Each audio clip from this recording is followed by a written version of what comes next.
Okay, I know I covered this topic 3 times in the past. One, disagreeing with the headcanon in a childish way, and the second one was still disagreeing with it, but in a better way, I guess. Now this one is going to be the opposite of both those videos. As you read by the title, I'm going to explain how Hunter's character arc in relationship with Bellis and Caleb Woodbane relates to being trans. Before I start this video, I just want to say Happy Pride Month to those who are queer or cis-straight allies. This video is actually intended as a special video for Pride, by the way. I mean, I don't personally identify as part of the community for reasons, but regardless of that, Happy Pride to all the queers and allies. Whether you want part in the community or not, just not the homophobes, y'all can fuck off.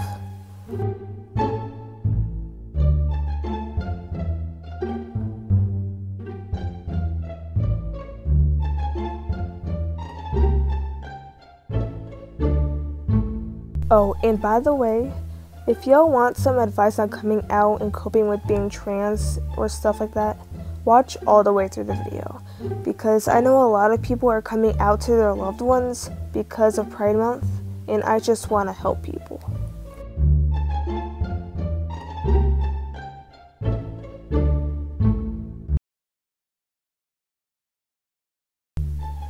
First, let's go over the fact that Hunter feels the need to hide the fact that he's a Grimwalker from his friends. Despite that he accepted himself for what he is, he isn't certain about how Willow, Amity, Gus, or V would react if they find out that Hunter is a clone of someone who used to kill their kind. You could probably tell where I'm coming at with this. There used to be a video on how Hunter being Grimwalker is a trans allegory, but that got taken down for some reason. So now, I'm going to cover most of what was said in that video and more. Back to the topic. Notice how whenever Luce is about to bring up the Grimwalker thing, Hunter shushes her to avoid talking about it in front of their friends. Like in Clouds on the Horizon, when Luce was just about to mention the Grimwalker thing in front of the Hex Squad, Hunter nervously interrupted her to mention something else, that Bellis is evil.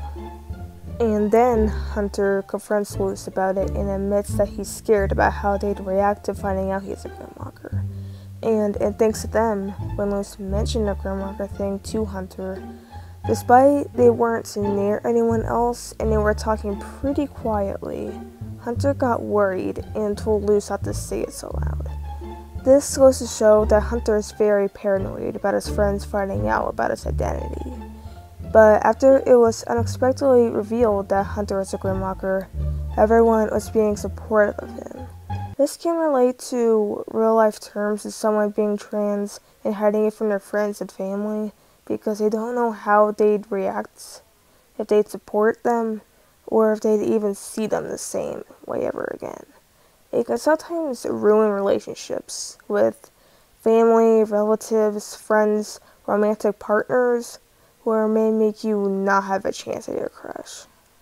It's overall either getting the true love and support you need or losing all the support you have when it comes to coming out to someone. Now, talking about my own personal experiences, which I may cover in a future video, I personally live in a family with a mother who changes her mind about LGBTQ and a father who doesn't understand the concept one bit and refuses to educate himself on it. Let's just say he refuses to believe that it exists. Anyways, I came out to my family not too long ago, and I thought that I was gonna get yelled at for it. But after telling my mom that I still believe in the higher power, and I don't want part in the community, she was supportive. And no, I'm not trying to be a pick-me. I genuinely believe in the higher power, and I don't want in the community for reasons I won't explain because of personal reasons. Anyways, in case y'all need any advice on coming out to friends or family, just remember that you don't have to come out if you don't want to. And if anyone is trying to force you to come out to others, don't listen to them. It's your life, so it's your decision to make. And if you still want to come out, if you know anyone who is queer, come out to them first.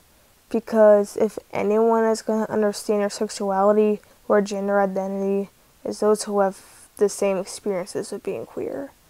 And if you come out to someone who turns out to not support you and decides to start being a complete dick to you, just know that they don't know what you're going through because they aren't queer.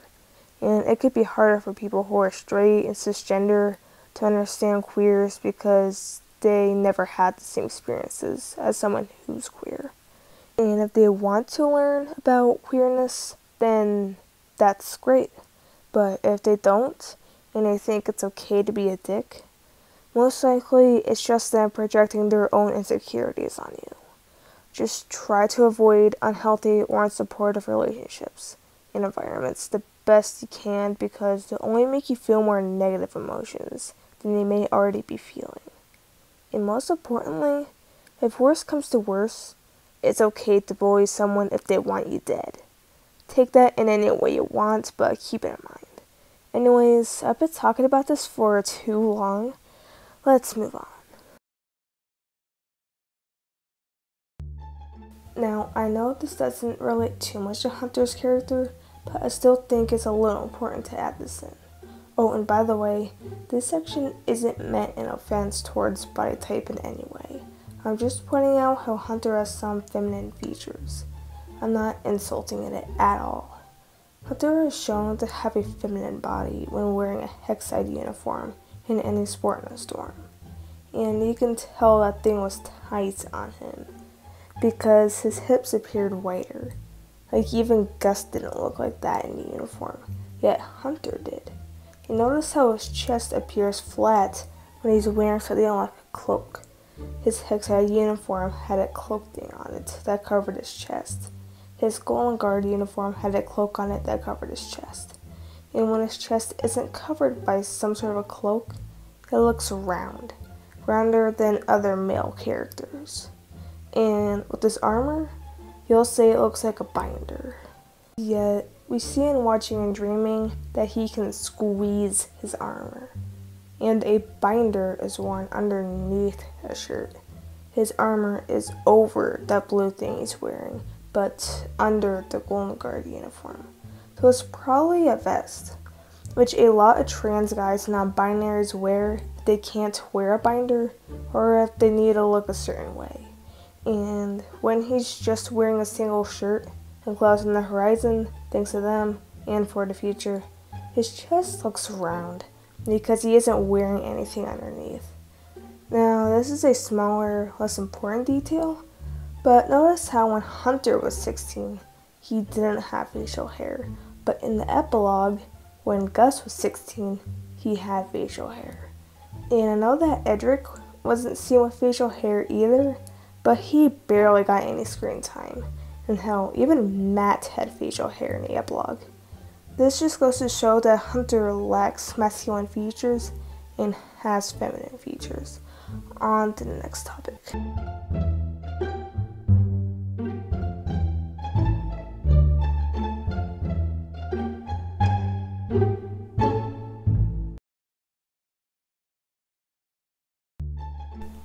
We didn't exactly see this part of Hunter until thanks to them, but it is a very crucial part of this headcanon and analysis. We see in the montage that Hunter was looking at a history book related to Philip and Caleb before they went to the demon realm. And when he looked himself in the mirror, since he had the same long hair as Bellows and Caleb, he got flashbacks of Bellows and Caleb, the people who he's trying to disconnect from. And when he saw that in the mirror, he looked horrified and started having a mental breakdown and impulsively cutting his hair.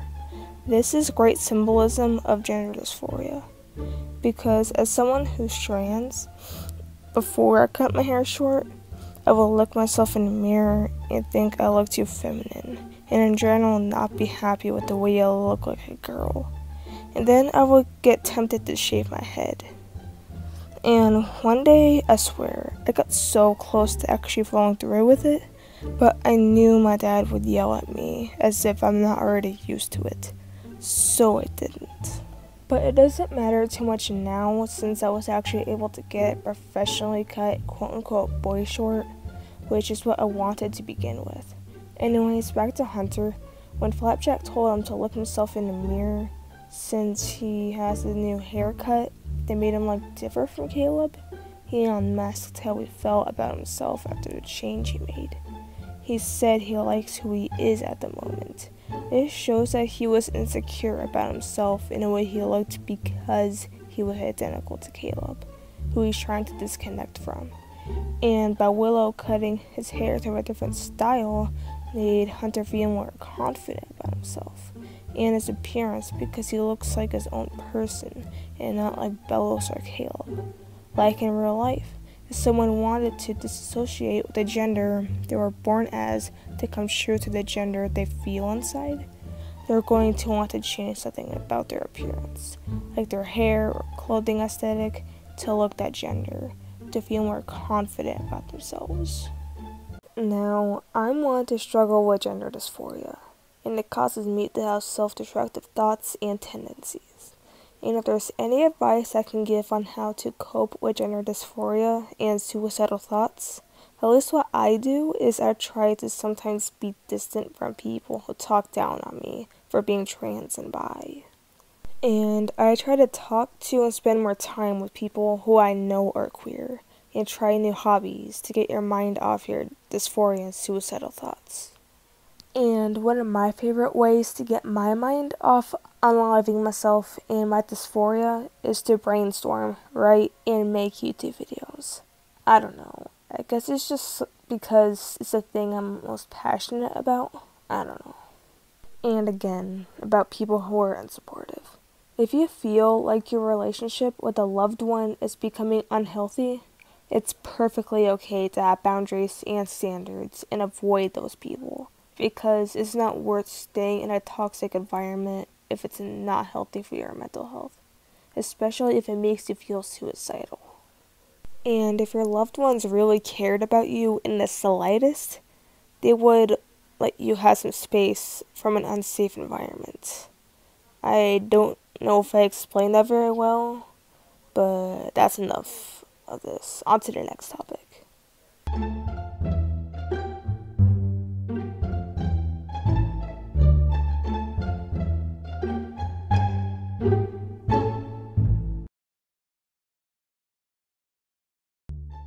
Hunter is a Grimwalker, or a clone of Bellows' brother, Caleb Woodbane.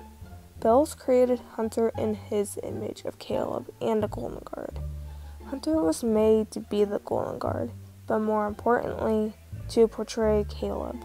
And of course, because of the way his facial structure is and the way his skeleton looks, since it took Caleb's skeleton to create Hunter, his skeleton looks exactly like Caleb's skeleton. So Hunter pretty much has the same anatomy as Caleb, even though he wants to be his own person.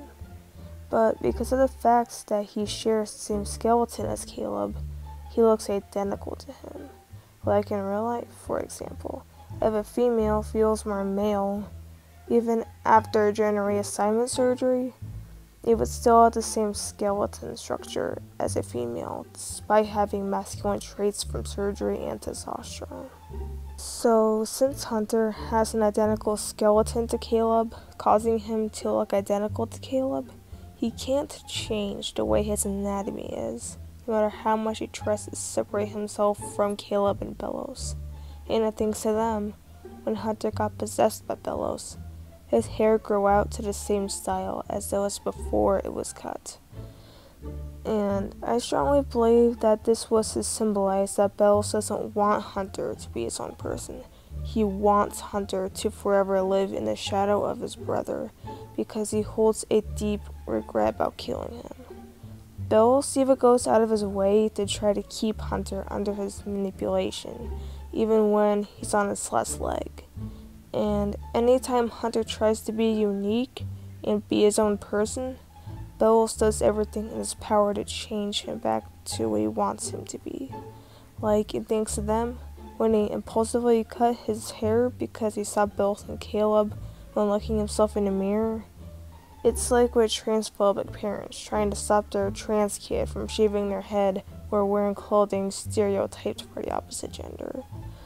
Belle's wanting Hunter to live up to his expectations in terms of identity and portraying Caleb relates so much to real-life transphobic parents wanting their sons to keep short hair and dress masculine, and their daughters to keep long hair and dress feminine. Pretty much forcing their children to be the person their parents expect them to be, when it's not always what they feel inside. Which is why a lot of kids and teens identify as trans or non-binary, because they don't want to live up to their parents' expectations, like Hunter doesn't want to live up to Belle's expectations.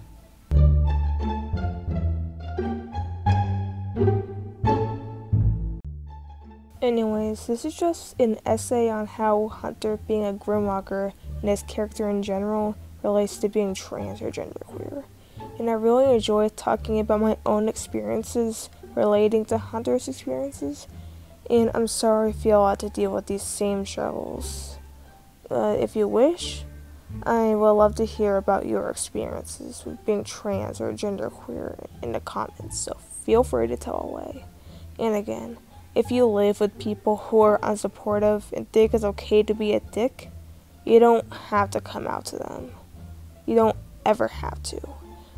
And whether you have came out to them or not, it's okay to avoid them if it makes you feel better. I don't know, I'm just happy to give advice to people who are masking themselves, because it's kind of fucked up how we have to do that at all in today's society. Anyways, this video was a lot longer than I thought it would be, so I'm just gonna end it here. Stay safe, God bless, and happy Pride Month.